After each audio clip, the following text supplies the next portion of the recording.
Bakit ba ano ba nangyayari? Bakit di magkasundo? Grabe ka naman magalit dahil lang nalate ako sa pagsundo.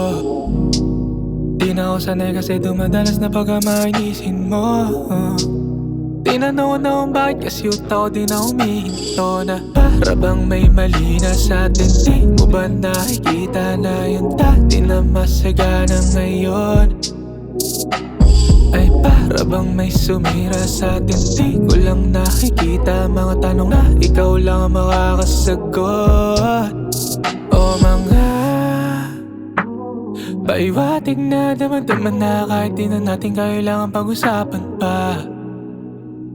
O baka sa ilalim ng mga salita mo na alanganin maibig sabihin na mga bagay sa utak na pala isipan. O sana naman bigyan na ng kahulugan. O sana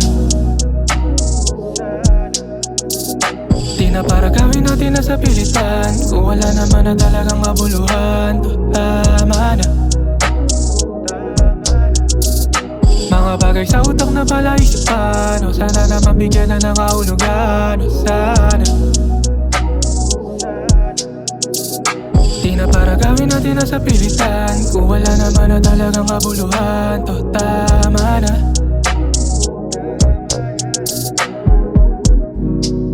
Di ko na din talaga malaman ba't ka nagkakaganyan. Sinong gumawa ng kasalanan? Pwede pag-usapan yan.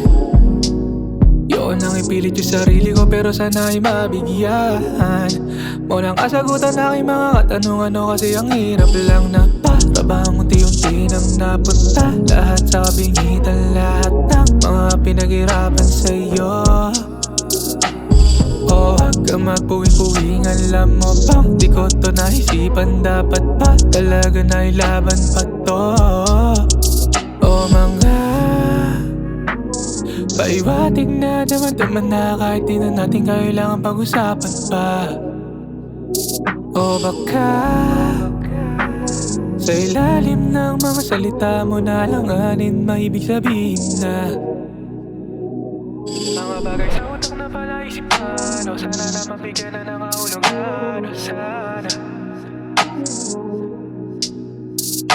di na para gawin natin na sa pilitan. Kung wala naman na talagang kabuluhan, to tama na. Mga bagay sa utak na pala isipan. O sana naman bigyan na ng kahulugan. O sana